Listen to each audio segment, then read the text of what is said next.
Hello everyone, this is Shoaib Aftab. आज के इस वीडियो में हम एक नया सीरीज स्टार्ट करने वाले हैं और आज का जो सीरीज है उसका नाम है PYQs विद PYQ एनालिसिस। ठीक है, इसमें होगा क्या क्या, देखो सबसे पहले तो आपको पता चलेगा कि यार ये जो चैप्टर है, जैसे आज का जो हमारा टॉपिक है वो है NLM, ठीक है, न्यूटन्स लॉज ऑफ मोशन। तो ये जो फिजिक्स का चैप्टर, इसका वेटेज कितना है, अलग अलग जो नीट हुए अब तक, लेट से पिछले 5-7 सालों में, उसमें कितना वेटेज रहा है, कितने क्वेश्चंस आए हैं, किस किस टॉपिक से आए हैं, क्योंकि हम कुछ क्वेश्चंस भी सॉल्व करेंगे, अराउंड 20-25 क्वेश्चन सॉल्व करेंगे। उन क्वेश्चंस को सॉल्व करने के क्या क्या तरीके होते हैं, क्योंकि देखो कहीं ना कहीं अगर आप देखोगे तो प्रीवियस ईयर क्वेश्चन से रिलेटेड क्वेश्चन ही आते हैं मोस्टली। कहीं आपको ऐसा नहीं मिला कि एकदम ही नया सा कॉन्सेप्ट कुछ आ गया। तो आप पूरे पढ़ाई अपनी नॉर्मल जो आप कर रहे हो वो तो आप कीजिए, इसके अलावा आप ये भी समझने की कोशिश करिए कि कहाँ से क्वेश्चंस जो है वो आ रहे हैं। ठीक है, तो इस वीडियो में आपको वो बताऊंगा, प्लस उस टॉपिक से या वो जो क्वेश्चन है उसको और क्या क्या वेरिएंट पॉसिबल है, मतलब और क्या क्या टाइप के क्वेश्चन उसी टाइप में आ सकते हैं। ठीक है, मतलब और क्या क्या वेरिएशन उसमें हो सकता है। ठीक है, तो बिना किसी बात के शुरू करते हैं। देखो सबसे पहले नीट 2023 में 2 क्वेश्चन आए थे, 22 में 1, 21 में 1 भी नहीं आया था, यानी कि ट्रेंड आप देख रहे हो थोड़ा थोड़ा बढ़ रहा है और कहीं ना कहीं 2-1 क्वेश्चन का ही रहता है। अगर मैं थोड़ा सा और नीचे चलूँ,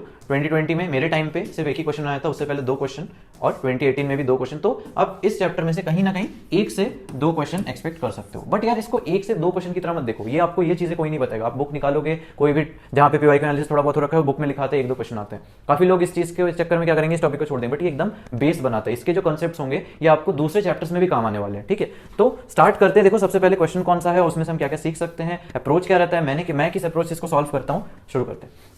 तो देखो क्वेश्चन क्या है, man weighs 80 kg, weighing scale पे वो खड़ा हुआ है, he stands on a weighing scale in a lift. ठीक है, लिफ्ट कहां मूव कर रही है, upward, with acceleration of 5 metre per second square, what would be the reading on the scale. तो ये क्लासिक प्रॉब्लम है, जैसे कुछ कुछ क्लासिक प्रॉब्लम्स होता है, आपने सुना होगा ना, जैसे काइनेमैटिक्स होता है या NLM होता है। NLM में जैसे होता है कि वो मंकी वाला प्रॉब्लम होता है, जो मंकी रोप पे क्लाइंब करता है। ठीक है, फिर काइनेमैटिक्स में रेन मैन प्रॉब्लम्स होते हैं। तो ये एकदम क्लासिकल प्रॉब्लम है, लिफ्ट वाला प्रॉब्लम। होता क्या है इस पे कि यार यहाँ पे वेइंग स्केल पे जो रीडिंग होती है वो डिफरेंट हो जाती है। कॉन्सेप्ट क्या लगता है लोगों को, क्या लगता है कि जो हमारा वेट है वो कभी जो है, अगर हम वेइंग स्केल पे खड़े होंगे तो वो कहीं पे भी चले जाओ वो सेम रहेगी, बट ऐसा बिल्कुल भी नहीं है। बिकॉज वेइंग स्केल क्या रिकॉर्ड करता है, आपका नॉर्मल रिएक्शन। ठीक है, नॉर्मल रिएक्शन कह लो या फिर जो n जिसको हम लोग कहते हैं वो रिकॉर्ड करता है। ठीक है, यहाँ पे एनसीईआरटी में कहाँ से क्वेश्चन आया है, देखो एक जैसे हम लोग कहते हैं ना कि एनसीईआरटी में समरी पढ़ो। ठीक है, तो वहाँ पे देखो क्या लिखा हुआ है, familiar equation mg equal to r। Normally हम लोग जो नॉर्मल रिएक्शन जो n लिखते हैं या फिर रिएक्शन को r लिखते हैं, तो mg equal to r for a body on table कह लो, टेबल की जगह यहाँ पे वेइंग स्केल कह लो। ये ट्रू तब है जब बॉडी इक्विलिब्रियम पे है। ठीक है, ये अलग भी हो सकते हैं, रिएक्शन जो है वो जरूरी नहीं है mg के बराबर होगा, तो ये अलग भी हो सकते हैं। अलग किस केस में, इस केस में। क्यों, क्योंकि लिफ्ट एक्सेलरेट कर रही है। आगे देखते हैं, FBD से बना के देखते हैं इसको कैसे होगा। तो देखो ये जो भी चीजें मैं सॉल्व कर रहा हूँ, ये PDF आपको डिस्क्रिप्शन में मिल जाएगा, आप वहां से भी चेकआउट कर सकते हैं। अभी के लिए आते हैं इस प्रॉब्लम पे। तो देखो क्या क्या दिया है, हमारा डेटा क्या दिया है, 5 मीटर पर सेकंड स्क्वायर से ये एक्सेलरेट कर रहा है और ये अपवर्ड मूव कर रहा है। ठीक है, और मैन का वेट क्या है, 80 kg। नॉर्मली कितना, अच्छा देखो किसी को अगर ज्यादा इसके बारे में पता नहीं है, वो क्या पढ़ेगा, वो स्टूडेंट क्या पढ़ेगा, यार 80 kg है, वेइंग स्केल है तो शायद 800 न्यूटन होगा। ठीक है, जी को 10 मानना ही है इस पे, तो ये गलत हो जाएगा। ठीक है, तो अब देखते हैं क्या होगा इसका सही आंसर। चलो, तो हमेशा NLM में देखो फ्री बॉडी डायग्राम वाला कॉन्सेप्ट आता है। अगर आप फ्री बॉडी डायग्राम सही बना लोगे, FBD जिसको कहते हैं, तो आपका बिल्कुल क्वेश्चन सही हो जाएगा। तो यहाँ पे मैन है, ठीक है, और यहाँ पे वेइंग स्केल है। लिफ्ट कितने से एक्सेलरेट कर रही है, अपवर्ड, वो भी 5 मीटर पर सेकंड स्क्वायर से। ठीक है, अच्छा अब ये जो मैन की अगर मैं FBD बनाऊँ तो क्या क्या होगा, देखो इस पे एक तो वेट की वजह से ग्रेविटी लग रहा है। ठीक है, तो mg वाला ग्रेविटेशनल फोर्स, ऊपर क्या लग रहा है, नॉर्मल रिएक्शन, और इस मैन की एक्सेलरेशन कितनी है, 5 मीटर पर सेकंड स्क्वायर। यानी कि अगर मैं यहाँ पे पूरा रिएक्शन लिखूं कि पूरा, अगर मैं यहाँ पे पूरा लिखूं कि यार क्या है, यहाँ पे देखो n minus mg equal to, पूरा इक्वेशन क्या हो जाएगा आपका, मास इनटू एक्सेलरेशन।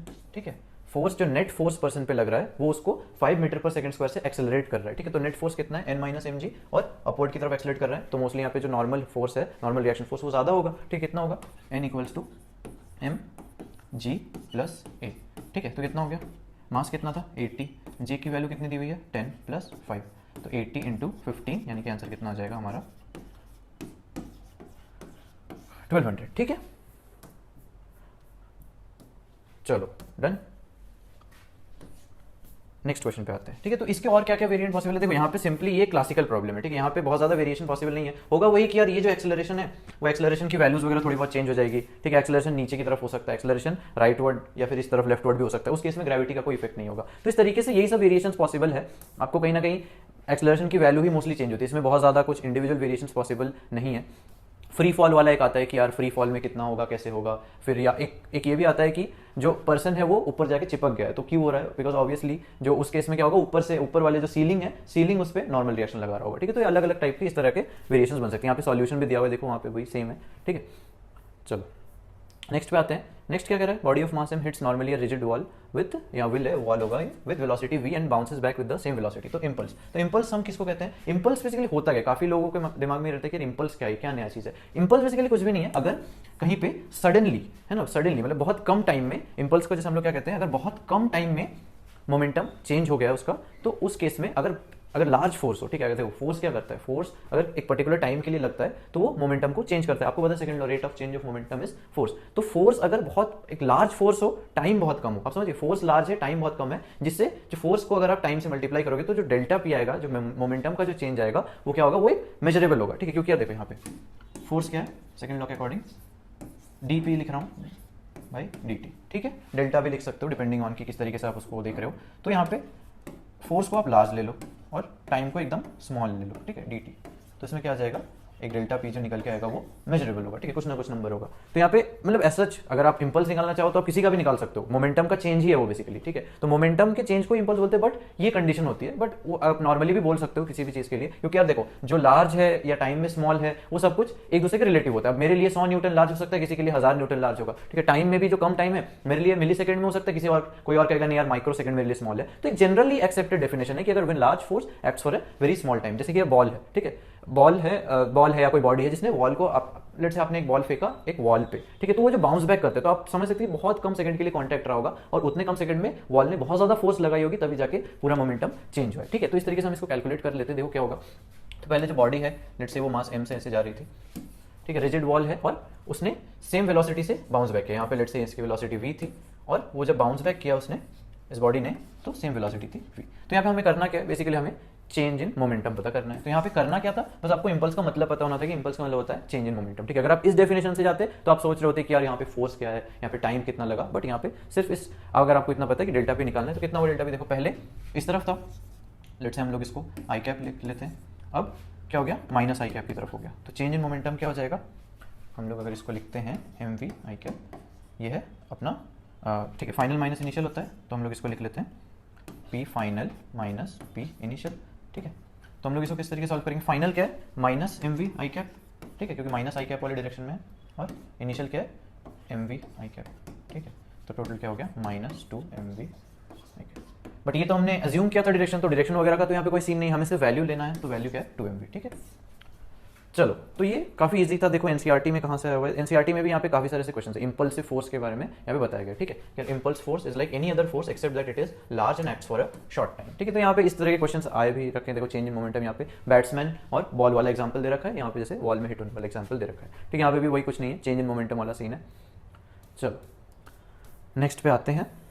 अब यार इसमें वेरिएशंस क्या क्या पॉसिबल है, वेरिएशन इसमें ये पॉसिबल है कि कहीं पे फोर्स दे देगा, टाइम दे देगा, आपको बोलेगा change in momentum. Change in momentum को और किस तरीके से कर सकता है, आपको बोलेगा वेलोसिटी निकालो, आपको बोल देगा कि इंपल्स इतना है, अब आप फाइनल वेलोसिटी बताओ, तो आपको वो चीज फाइनल माइनस इनिशियल करके वो वेरिएशन इस तरीके से हो सकता है, ठीक है। ये पूरा सॉल्यूशन है, तो ये सब मैं डाल दूंगा पीडीएफ में।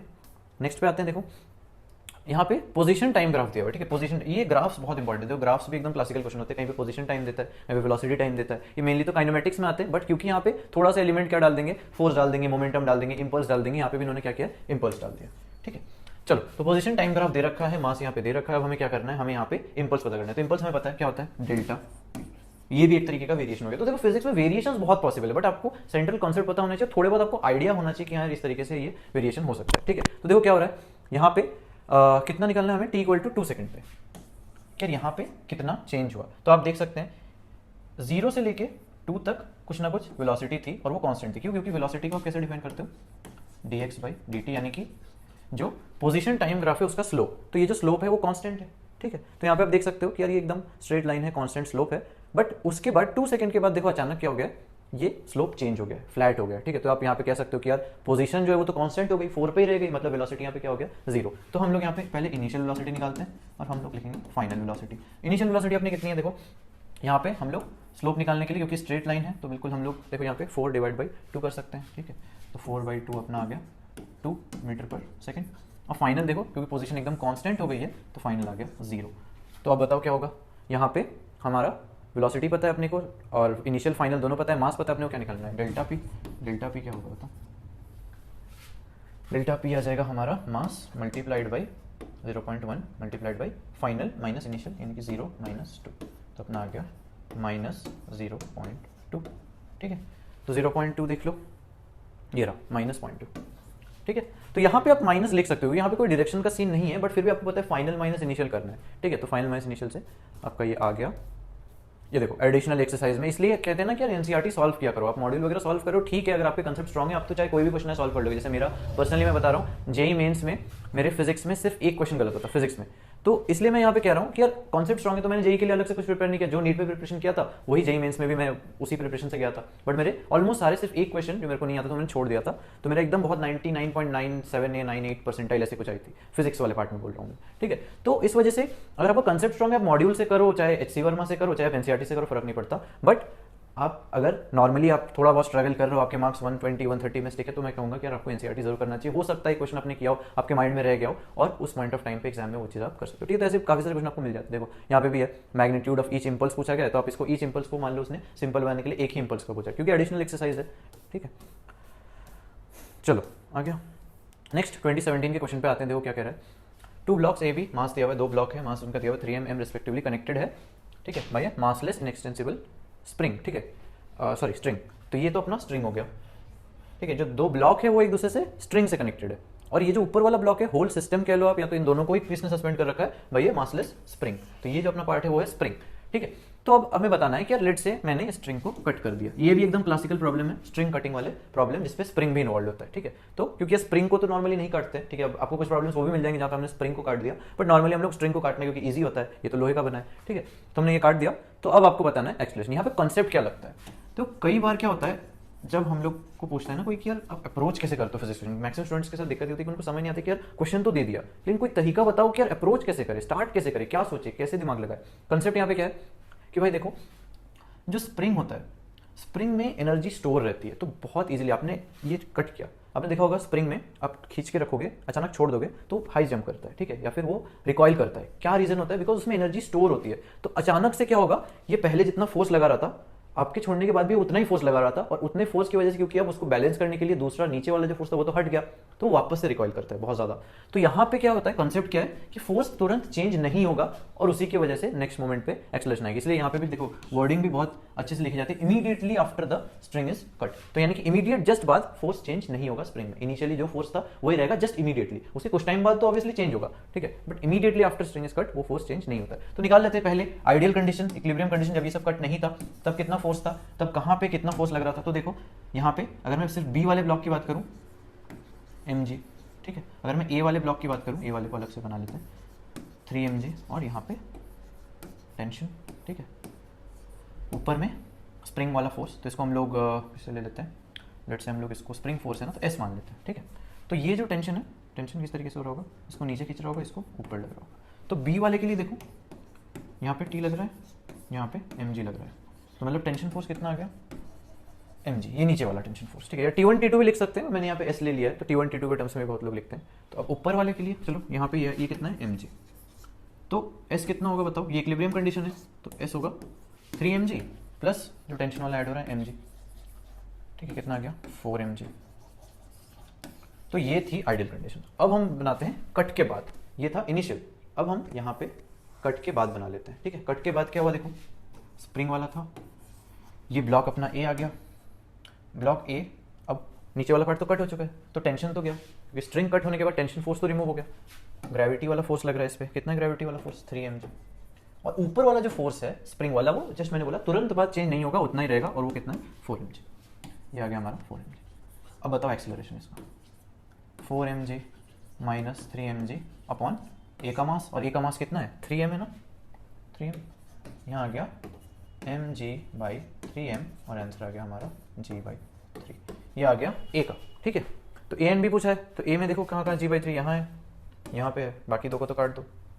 अब आते हैं बी पे, बी पे देखो क्या सीन है, तो देखो बी जो है उसके ऊपर कोई टेंशन लग नहीं रहा, स्ट्रिंग कट हो चुकी है, नीचे क्या लग रहा है mg, ठीक है, और मास है, तो इसका एक्सेलरेशन कितना आएगा mg/m, तो आंसर क्या क्या g, मतलब फ्री फॉल हो रहा है, फ्री फॉल की सिचुएशन जहाँ पे ग्रेविटी ही उसे खींच रही है, तो g के एक्सेलरेशन से ही वो नीचे गिर रहा है, तो g/3, g, आंसर क्या हो जाएगा 1, ठीक है। चलो अब ऐसे क्वेश्चंस और हो रखे हैं देखो इस तरीके से, ठीक है। हाँ यहाँ पे देखो थोड़ा बहुत स्प्रिंग के बारे में बताया गया है और यहीं पे लिखा भी होगा, आपको मिल जाएगा कि यार जो रिस्टोरिंग फोर्स होता है स्प्रिंग में वो F इक्वल टू माइनस के इसी तरीके से हम लोग इसको लिखते हैं, तो वो तो खैर वो अलग बात हो गया। बट तो देखो कहीं ना कहीं ये जो चीज़ है, ये जो स्प्रिंग फोर्स है, ये यहाँ पे कंसेप्ट यही लग रहा था कि वो जस्ट कटने के बाद चेंज नहीं होता, उसके थोड़ी देर बाद होता है, ठीक है, क्योंकि इस पर एनर्जी स्टोर रहती है। चलो नेक्स्ट हम आते हैं, नेक्स्ट क्वेश्चन पे आते हैं। देखो ब्लॉक को रखा गया है एक स्मूथ इंक्लाइंड वेज पे जिसका इंक्लिनेशन वगैरह देखा, ये नीट 2018 का जो हमने देखा था अभी, 2018 में क्वेश्चन पे आए थे। तो यहाँ पे जो इंक्लिनेशन है वो कुछ है थीटा डिग्री पे है। अब वेज को हम एक्सेलरेट करें टुवर्ड्स द राइट, ठीक है, मतलब एक वेज है नॉर्मल रखा हुआ, हम उसको एक्सेलरेट कर रहे हैं और एक्सेलरेट इस तरीके से कर रहे हैं कि यार आगे क्या लिखा, देखो wedge is given an acceleration towards the right, the relation between A and theta for the block to remain stationary on the wedge, ठीक है, मतलब कि ये एक्सेलरेशन कितना हो कि यार इसके ऊपर जो ब्लॉक रखा हुआ है वो वेज पे स्टेशनरी रहे, ऐसा नहीं कि वो स्लिप होकर नीचे आ जाए। नॉर्मल टेंडेंसी क्या होगी, क्योंकि यार इस पे जी लग रहा होगा तो जी का एक कंपोनेंट इसके अलॉन्ग होगा, तो उस वजह से ये स्लाइड करता हुआ नीचे आएगा। अब नॉर्मल ऐसे भी इमेजिन कर सकते हैं कि अगर एक वेज है जिस पे इंक्लिनेशन है, उसके ऊपर से हमने कुछ चीज़ रख दी तो वो ऑब्वियसली ड्रॉप कर जाएगी, स्लाइड करते करते नीचे आ जाएगी। बट ये स्लाइड करते हुए नीचे नहीं आ रही है, तो ऐसा क्या हो रहा है, सारे फोर्सेस किस तरीके से बैलेंस कर रहे हैं, तो हम इसको समझने की कोशिश करते हैं। चलो वेज का तो नहीं, उसके ऊपर का जो बॉडी है उसका फ्री बॉडी डायग्राम बनाते हैं, ठीक है। ओके, यहाँ पे एक सूडो फोर्स के तरीके से आप इसको सॉल्व कर सकते हो, क्योंकि यार अगर मैं इसके अंदर चले जाऊँ, इसके ऊपर बैठ जाऊँ, तो जो एक्सेलरेशन है वो अपोजिट होके फोर्स में कन्वर्ट होके सूडो फोर्स की तरीके से लगेगा। बट हम इसको सूडो फोर्स की तरीके से नहीं भी सॉल्व करते हैं, तो हम इसको इस तरीके से अज्यूम कर सकते हैं कि ये कब होगा, जब ये वेज का एक्सेलरेशन ए है, ऊपर वाले ब्लॉक का भी एक्सेलरेशन अगर ए हो जाए तो दोनों के रिलेटिव एक्सेलरेशन तो सेम होंगे, ठीक है। तो इस केस में क्या होगा, दोनों एक साथ मूव कर रहे होंगे, समझ गए। तो यहाँ पे अगर मैं सूडो फोर्स नहीं भी लगाता हूँ, मैं फिर भी इसको सॉल्व कर सकता हूँ सूडो फोर्स की तरीके से। अगर आप नहीं सॉल्व करना चाहोगे तो इसमें क्या होगा, वेज का एक्सेलरेशन कितना है आपको पता है, ए है, ठीक है, मास इस पे m है। तो फोर्सेस कौन कौन से लग रहे हैं, एक अपना नॉर्मल रिएक्शन लग गया, ठीक है, एक अपना mg लग गया, ठीक है। चलो ये अपना n हो गया, ये अपना mg हो गया। अब थोड़ा सा कैलकुलेशन एंगल के ऊपर, ठीक है, अगर ये थीटा है तो ये भी थीटा होगा, ठीक है। चलो तो अगर ये थीटा हो गया तो अपना ये हो गया 90 माइनस थीटा, ये हो गया थीटा, यानी कि अपना इधर आ गया n cos थीटा, ये आ गया अपना mg, ये आ गया अपना n sin थीटा, ठीक है। चलो तो यहाँ पे हमें क्या पता लग रहा है, n cos थीटा जो है वो इक्वल है mg के, और जो n sin थीटा है वही ऐसा फोर्स है जो इसको a से एक्सेलरेट कर रहा है। तो फाइनली हम इसको क्या लिख सकते हैं, m इंटू ए, ठीक है। तो अब दोनों को अगर डिवाइड करोगे तो क्या आ जाएगा, देखो दोनों को डिवाइड करो तो यहाँ पे क्या आ गया, g by a equals to 1 by ten theta, तो g ten theta equals to a. ये फिर रिवर्स करके भी कर सकते हो, a by g equal to ten theta आ जाएगा, ठीक है। मैं इसको कॉट थीटा भी लिख सकता था बट वो आ जाता g बाई कॉट थीटा, तो ऑब्वियसली फिर घूम के फिर वो जी टेन थीटा ही हो जाता। और ऑप्शंस भी अगर आप देखोगे तो आंसर क्या है, जी टेन थीटा, ठीक है। और एक तरीका होता है सूडो फोर्स वाला तरीका, क्या आप क्या करते हो, एक्सेलरेशन को क्या करते हो, क्योंकि आप उसके फ्रेम में चले गए तो अपोजिट करके एक सूडो फोर्स लगा देते हो, तो सेम ही है। आप चाहे एक्सेलरेशन वाले तरीके से करो, चाहे आप उस तरीके से करो सूडो फोर्स वाले तरीके से। तो यार यहाँ पे देखो ऐसे बहुत सारे प्रॉब्लम्स आपको मिल जाएंगे, ठीक है। तो आप एनसीईआरटी में आप वो चीज़ें देख सकते हो किस तरीके से क्या चल रहा है, रोप वाला प्रॉब्लम हो गया, नॉर्मल हो गया, ठीक है। ये देखो ये इसका सोल्यूशन था, ten theta equal to a by g आ गया। नेक्स्ट क्वेश्चन पे आते हैं। अच्छा इसके क्या क्या वेरिएशन पॉसिबल है कि यार यहाँ पे हम लोग ऐसा भी कर सकते हैं कि कोई एक्सेलरेशन हमें फाइंड आउट करने को दे दे, या फिर ऐसा बोल दे कि यार इसका एक्सेलरेशन रिलेटिव टू वेज ये है, बट वो कॉम्प्लिकेटेड हो जाएगा। जनरली यही क्वेश्चन पूछते हैं, ठीक है। चलो नेक्स्ट क्वेश्चन पे आते हैं। एक बलून है जिसका मास m है जो डिसेंड डाउन कर रहा है विद एक्सेलरेशन a। तो लेट्स से एक बलून है ये डिसेंड कर रहा है डाउन। जैसे जैसे क्वेश्चन, अच्छा एक अप्रोच क्या रखो, जैसे जैसे क्वेश्चन में आप पढ़ते जाओ कुछ कुछ चीज़ें आप समझते जाओ, तो एटलीस्ट कुछ चीज़ें आप फ्री बॉडी डायग्राम, अगर आप डायग्राम ढंग से क्वेश्चन का बना लेते हो तो आप काफ़ी अच्छा कर सकते हो, ठीक है। आपको काफ़ी चीज़ें क्लियर होने लगेगी, आपका जो लाइन है, बड़े बड़े जो लाइन है वो रिजॉल्व होकर डायग्राम की एक लाइन बन जाएगी, ठीक है। लाइन मतलब डायग्राम का एक छोटा सा पार्ट बन जाएगा, ठीक है। जो बड़ा एक लाइन लिखा हुआ इतना सारा टेक्स्ट है वो डायग्राम का एक छोटा सा पार्ट बन जाएगा, ठीक है। जैसे एक बलून है, मास m है और ये डिसेंड कर रहा है विद एक्सेलरेशन क्या है इसका a, ठीक है। जहाँ पे a बता दिया गया, यहाँ पे ब्रैकेट में लिख लेते हैं, it is less than g, ठीक है। उसके बाद कह रहा है कि how much mass should be remove from it so that it starts moving up with an acceleration of a। तो यार देखो ये नीचे जा रहा है, ठीक है, और g से कम में जा रहा है। तो यहाँ पे इससे हमें क्या समझ आया कि यहाँ पे नीचे लग रहा है mg, और क्योंकि एक बलून है एयर में है और प्लस नीचे भी जा रहा है तो इसमें बायंट फोर्स लग रहा होगा, ठीक है। तो इसको मैं b मान लेता हूँ। अच्छा बलून है, इस पे क्या है विथ मास m, तो बैलून का मास नहीं है ये, इसमें कुछ ना कुछ मास रखा हुआ है, ठीक है। अब इसमें से मैं मास रिमूव कर दे रहा हूँ, तो मास रिमूव कर रहा हूँ मतलब बैलून का जो वॉल्यूम रहेगा वो कहीं ना कहीं कांस्टेंट ही रहेगा, ठीक है। तो यहाँ पे m उसका हम लोग कुछ भी स्मॉल m मान लेंगे या फिर डेल्टा m मान लेते हैं, ठीक है, डेल्टा m मान लेते हैं, ठीक है, हमें डेल्टा m फाइंड करना है।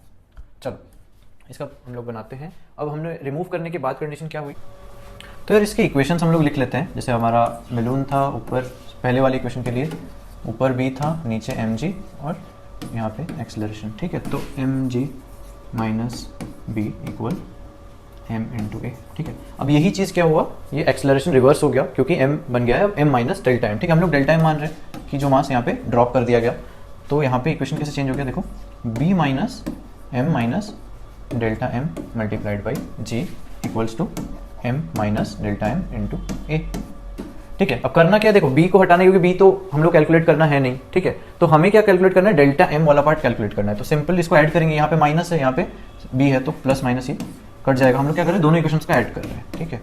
तो यहाँ पे क्या आ गया, यहाँ पे आ गया हमारा mg minus m minus delta m into g, और यहाँ पे आ गया 2m, m plus m 2m minus delta m into a, ठीक है। अब देखो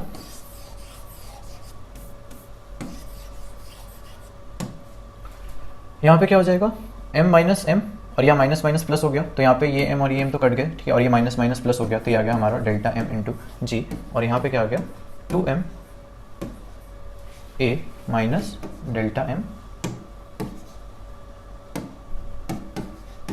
इंटू ए, ठीक है। तो यहाँ पे हम लोग डेल्टा m वाले को सेम साइड पे ले लेते हैं, ठीक है। तो डेल्टा m यहाँ पे g, देखो वहाँ माइनस नहीं आया, प्लस हो गया, g प्लस ए हो गया, और यहाँ पे अपना 2ma तो था ही।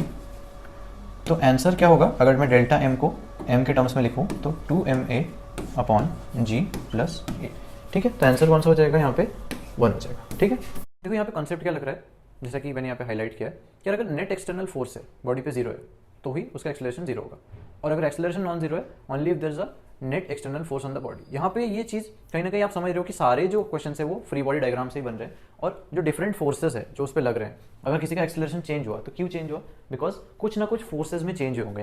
यहाँ पे जब उसका मास चेंज हो रहा है तो उसका ग्रेविटेशनल वाला फोर्स चेंज हो गया, बट उसका जो बायंट फोर्स था ऊपर की तरफ वो चेंज नहीं हुआ, क्योंकि वो वॉल्यूम पे डिपेंड करता है। तो कहीं ना कहीं आपको ये चीज़ समझनी पड़ेगी कि यार जो एक्सेलरेशन में चेंज है, या एक्सेलरेशन अगर नॉन जीरो है, नॉन जीरो इसलिए क्योंकि उसको कोई ना कोई नेट फोर्स लग रहा है। अब अगर एक्सेलरेशन भी चेंज हुआ है मतलब फोर्स में कुछ ना कुछ चेंज हुआ होगा, ठीक है।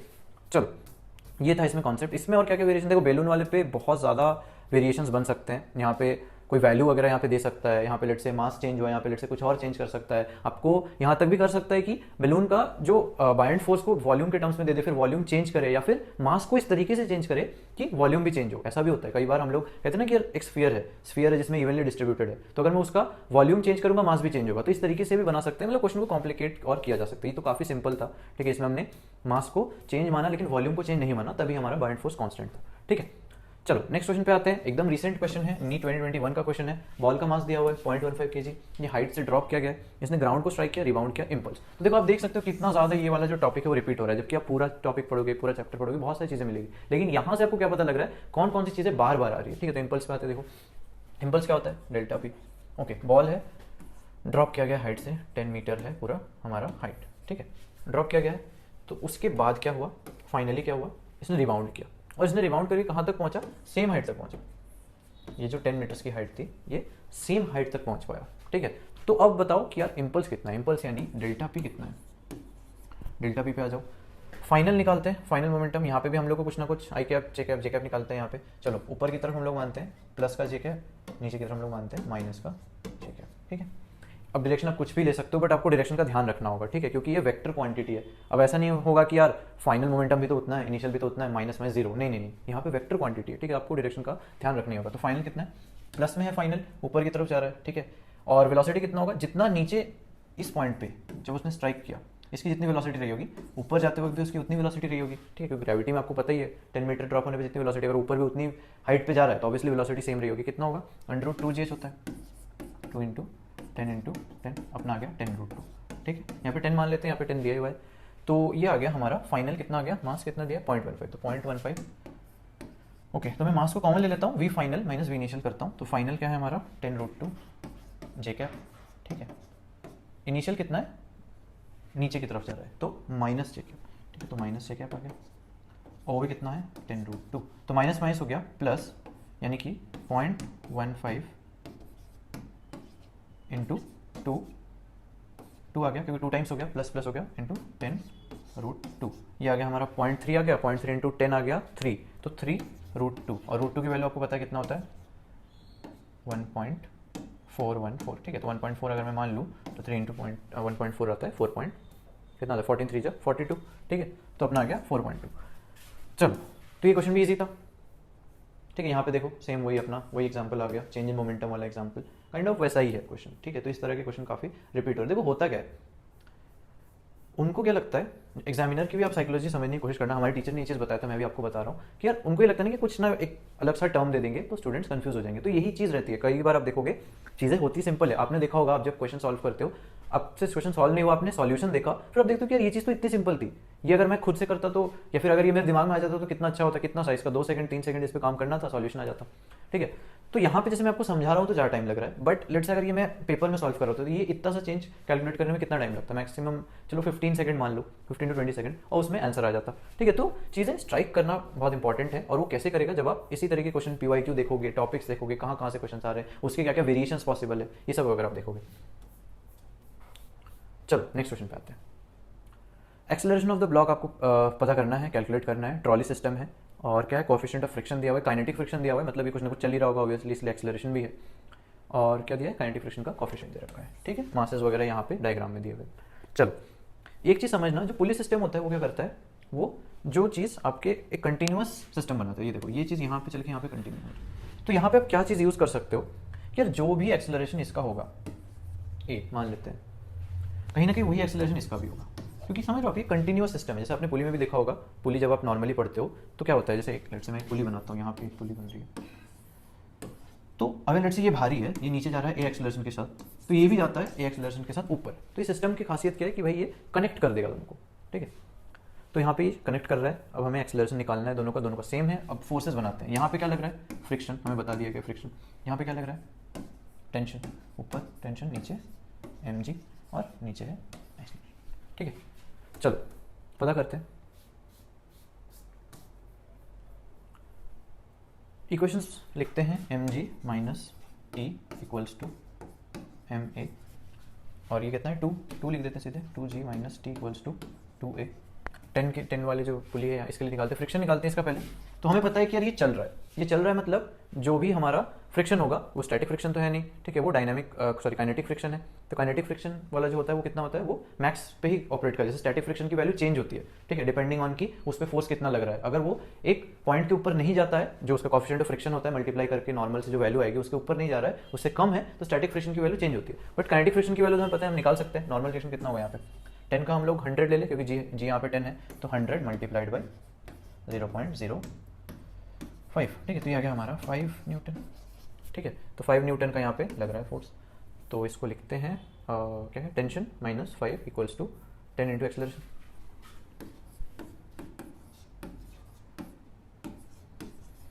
ठीक है। अब हमें फाइंड आउट क्या करना है, देखो हमें फाइंड आउट करना है एक्सेलरेशन, ठीक है। तो एक्सेलरेशन मतलब हमें टी को रिमूव करना है, ये चीज़ का ध्यान रखना बहुत इंपॉर्टेंट है। लेट्स से अगर मुझे टेंशन फाइंड आउट करना होता तो मैं कोई तरीका निकालता कि भाई एक्सेलरेशन हट जाए, ए हट जाए, बट यहाँ पे मुझे टेंशन फाइंड आउट नहीं करना है, यहाँ पे मुझे एक्सेलरेशन फाइंड आउट करना है, ठीक है। चलो निकालते हैं इसको, क्या करेंगे, ऐड करेंगे, क्योंकि यहाँ पे टी यहाँ पे माइनस टी है, तो हमें पता है दोनों को ऐड करेंगे तो टी रिमूव हो जाएगा। तो 2g कितना होता है 20 माइनस 5 इक्वल्स टू 12a, तो ये आ गया हमारा 15 इक्वल्स 12a, 15/, तो देखो 15/12 कितना हो गया 5/4, अपना आ गया 1.2, ठीक है।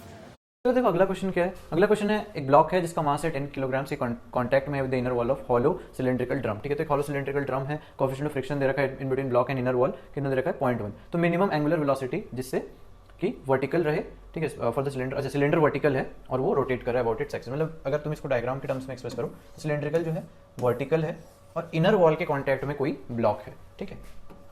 अच्छा, तो अगर ये कॉन्टैक्ट में है, ये गिर नहीं रहा है, तो इसका मतलब क्या है, फ्रिक्शन इसको रोक रहा है, यहाँ पे फ्रिक्शन हो रहा होगा और यहाँ पे क्या होगा mg, और ये फ्रिक्शन कैसे आएगा, जब कोई ना कोई यहाँ पे नॉर्मल फोर्स आ रहा होगा। और ये नॉर्मल कौन प्रोवाइड कर रहा है, अपना सेंट्रीपिटल, ठीक है। नॉर्मल ही क्या प्रोवाइड कर रहा है, सेंट्रीपिटल एक्सेलरेशन प्रोवाइड कर रहा है। या तो आप इसको सूडो फोर्स लगा के भी कर सकते हो, या फिर आप इसको एक्सेलरेशन के टर्म्स में भी कर सकते हो कि यार यहाँ पे नॉर्मल इसको सेंट्रीपिटल एक्सेलरेशन प्रोवाइड कर रहा है, और वो कितना होगा बताओ, normal equal to m into omega square r, ठीक है, इतना ही आ गया। और हमें पता है फ्रिक्शन का फॉर्मूला क्या होता है, कॉफिशिएंट कितना दिया है। अब देखो मिनिमम निकालना है ना, तो अगर हमें मिनिमम निकालना है तो हम लोग कॉफिशिएंट के टर्म्स में डायरेक्ट मल्टीप्लाई कर देंगे, तो 0.1 मल्टीप्लाइड बाई नॉर्मल, ठीक है। ये किसके इक्वल है, ये इक्वल है एम जी के, ठीक है, ये इक्वल है एम जी। चलो इसको सॉल्व करते हैं। 0.1 into M omega square, R की वैल्यू कितनी थी 1, तो 1 मल्टीप्लाई कर दो इक्वल टू 0.1 नहीं 0.1 तो हो गया था, यहाँ पे इक्वल हो गया हमारा एम जी के बराबर, ठीक है। तो यहाँ पे एम और एम तो कैंसिल आउट हो गए, ठीक है। 0.1 मतलब कितना होता है 1/10, तो यहाँ पे जी की वैल्यू भी कितनी दी हुई थी 10, तो ओमेगा स्क्वायर की वैल्यू क्या आ गई 10 इंटू 10, यानी ओमेगा की वैल्यू क्या आ गई 10, तो ये अपना आंसर क्या हो जाएगा इसका 10 फोर्थ, ठीक है। तो यहाँ पे कॉन्सेप्ट यहाँ पे क्या था, वही फ्रिक्शन को मिला दिया और सेंट्रीपिटल फोर्स को मिला दिया, ठीक है। तो यहाँ पे वही है, सेंट्रीपिटल एक्सेलरेशन को मिला दिया, फ्रिक्शन को मिला दिया, इस तरीके से जो है पूरा मतलब पूरा एनएलएम यही है, आपको डिफरेंट डिफरेंट फोर्सेस कंबाइन करके दे दिए जाते हैं और क्वेश्चन बनाया जाता है। अगर आप देखोगे इतने डिफिकल्ट नहीं है, बस अगर आपको मेन चीज़ें पता है, जो डिफरेंट डिफरेंट फोर्सेस है, अगर आपको उनके बारे में थोड़ा सा नॉलेज है तो आप डेफिनेटली काफ़ी अच्छा कर सकते हो। इसके बाद हम नेक्स्ट क्वेश्चन पे आते हैं। तो नेक्स्ट क्वेश्चन जो है वो नी 23 के मणिपुर वाले जो अलग से पेपर हुआ था उसमें आ चुका है, ठीक है। देखो 1 kg ऑब्जेक्ट है जिसने वॉल को स्ट्राइक किया with velocity 1 metre per second, ठीक है। एंगल भी दे रखा है 60 degree with the wall and reflects at the same angle. चलो ये हो गया। फिर क्या बोल रहा है कि if it remains in contact with wall for 0.1 second, मतलब इससे थोड़ा थोड़ा हिंट आपको लग जाना चाहिए, टाइम बहुत कम है, चेंज हुआ है कुछ ना कुछ मोमेंटम। जैसे बॉल हिट वाले क्वेश्चन मोस्टली ऐसे इंपल्स टाइप के क्वेश्चन, तो इंपल्स ही है, फोर्स फाइंड आउट करना है, तो हमें पता है फॉर्मूला क्या होता है, फोर्स इंटू डेल्टा टी या डी टी जो भी अगर आप लिखना चाहो equal to change in momentum. अब हमें change in momentum find out करना है, तो वॉल हम लोग बना लेते हैं। ये है अपना ऑब्जेक्ट या बॉल, कुछ भी कह लो, 1 किलोग्राम का है ये v वेलोसिटी से आ रहा है जिसका एंगल है विद द वॉल 60 डिग्री, ठीक है। तो काफ़ी स्टूडेंट्स क्या करते हैं नॉर्मल से बना देते हैं, वो नहीं है 60 डिग्री, और रिफ्लेक्ट बैक भी करेगा तो 60 डिग्री पे, ठीक है। तो ये अपना हो गया।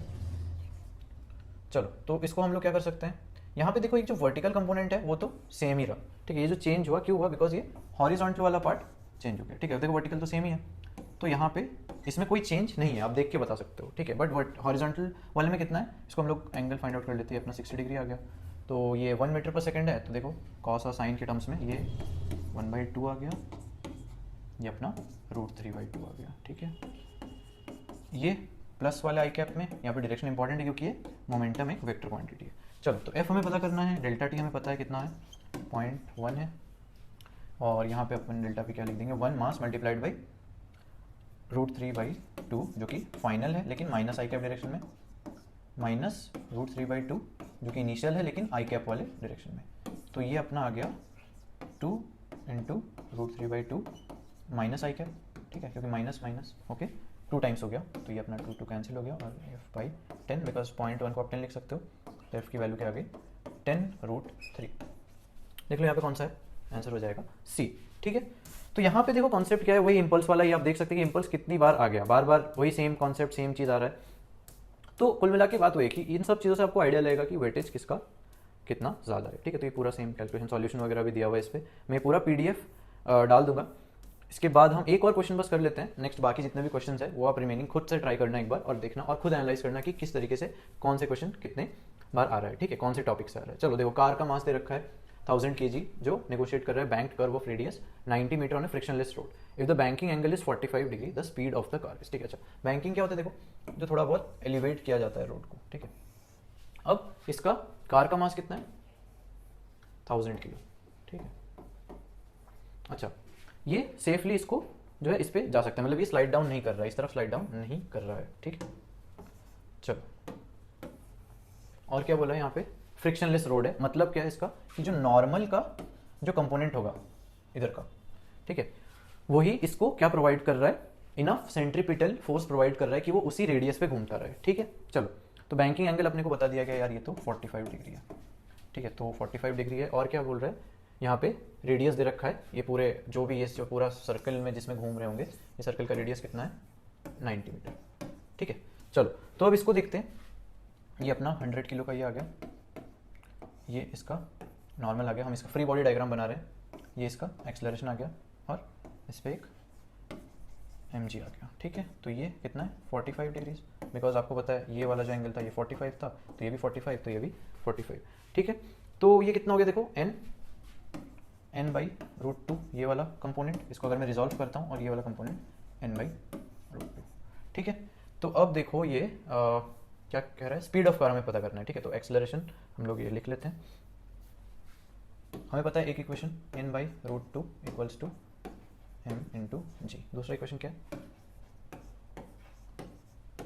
Equal to acceleration. और एक्सेलरेशन अगर हम लोग इसको लिखेंगे तो ये हो जाएगा हमारा m × एक्सेलरेशन, और वो कितना होता है v²/r, ठीक है। तो हम इसको n/√2 अगर हम इसको डिवाइड करें तो ये 1 हो जाएगा, यानी कि mg जो है वो इक्वल है mv²/r के। तो ये आ गया अपना m कैंसिल, तो √g × r आ गया v। अब हमें वेलोसिटी फाइंड आउट करनी है, ठीक है, या स्पीड। तो यहाँ पे स्पीड हम लोग कितना निकालेंगे, रूट रेडियस कितना दे रखा है 90, ठीक है। तो √90 × 10 यानी कि √900, और ये कितना हो जाएगा 30 आ जाएगा, ठीक है। तो इसका आंसर हो गया 30, ठीक है।